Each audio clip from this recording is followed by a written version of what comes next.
This video is only for information purpose. तो हर कोई पैसे कमा लेता है और पैसे कमाने के बाद अपने पैसों को बचत भी करता है और बचत करने के बाद वो निवेश के बारे में सोचता है और सुरक्षित निवेश के बारे में वो इंसान सोचता है। आज हम यहाँ पर देखने वाले बैंक, एफडी और जो सरकार की छोटी बचत योजनाएं हैं, तो आपकी बचत के लिए कौन सा यहाँ पर बेहतर रहने वाला है उसी के बारे में बात करेंगे। तो एक तरफ है यहाँ पर बैंक, जहाँ पर आप लोग फिक्स डिपॉजिट कराते हो यानी कि एफडी कराते हो, और दूसरी तरफ सरकार की कुछ ऐसी स्कीम है जहाँ पर आप लोग निवेश कर सकते हो और आपका पैसा पूरी तरीके से सुरक्षित रहने वाला है। और सबसे पहले यहाँ पर बात करेंगे ब्याज दरों के बारे में। आखिर कहाँ पर कितना इंटरेस्ट रेट मिल रहा है, बैंक एफडी में कितना इंटरेस्ट है और सरकार की जो स्कीम है वहाँ पर कितना यहाँ पर आपको इंटरेस्ट रेट देखने को मिलेगा। तो यहाँ पर जो स्मॉल सेविंग स्कीम होती है तो वहाँ पर सुकन्या समृद्धि योजना जैसी जो सरकार की छोटी बचत योजना है 8.2% तक इंटरेस्ट रेट देखने को मिल जाता है और बैंक एफडी में आपको इंटरेस्ट रेट थोड़ा कम देखने को मिलेगा। तो यहाँ पर ये पूरी चार्ट लिस्ट मैंने आपको बता दी है। तो यहाँ पर सुकन्या समृद्धि में जहाँ पर 8.2% का इंटरेस्ट रेट देखने को मिल रहा है, राष्ट्रीय बचत प्रमाण पत्र में 7.7 का, किसान विकास पत्र में 7.5, मासिक आय योजना में 7.4, पब्लिक प्रोविडेंट फंड में 7.1। तो कुछ यहाँ पर ये छोटी बचत योजनाएं हैं जहाँ पर इतना इंटरेस्ट रेट देखने को मिल रहा है और कुछ यहाँ पे प्राइवेट सेक्टर के बैंक है जो यहाँ पर सरकारी बैंक भी है जो इतना यहाँ पर इंटरेस्ट रेट प्रोवाइड कर रहे हैं एफडी पर।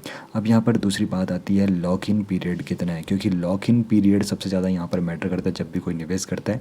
यानी कि इसको आसान शब्दों में आपको समझाने की कोशिश करूँ तो आप लोग जब पैसा निवेश करते हो तो कितने साल तक आप लोगों का पैसा निवेशित रहने वाला है। अब आपको बताऊं, जो स्मॉल सेविंग स्कीम होती है तो वहाँ पर जो लॉक इन पीरियड होता है वो वहाँ पर थोड़ा ज़्यादा देखने को मिलता है। और एफडी की बात करूँ तो आप लोग 7 दिन की भी एफडी कर सकते हो। तो यहाँ पर स्मॉल सेविंग स्कीम में मान लीजिए अगर आप लोग पीपीएफ में निवेश कर रहे हो तो वहाँ पर आपको 15 साल के लिए निवेश होना पड़ता है। दूसरी तरफ अगर आप लोग किसी बैंक में एफडी कर रहे हो तो वहाँ पर आपको ऑप्शन मिल जाता है कि आप लोग 7 दिन की भी एफडी कर सकते हो। तो यहाँ पर फ्लेक्सिबिलिटी आप लोगों को बैंक की एफडी में देखने को मिल जाती है।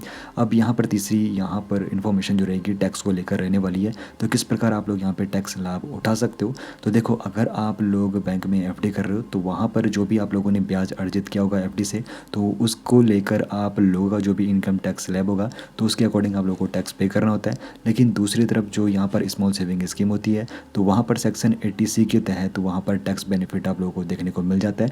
यानी कि जो आप लोगों ने अर्जित किया होगा मैच्योरिटी अमाउंट, तो वहाँ पर आपको कोई भी टैक्स नहीं देना होता है।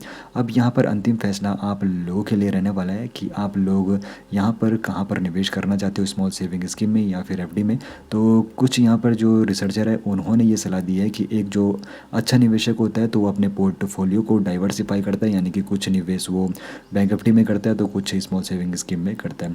अभी यहाँ पर बेनिफिट तो मैंने आप लोगों को दोनों का विस्तार से बता दिया है। तो बैंक एफडी में फ्लेक्सिबिलिटी आप लोगों को देखने को मिल जाती है, कम ड्यूरेशन के लिए भी आप लोग एफडी कर सकते हो।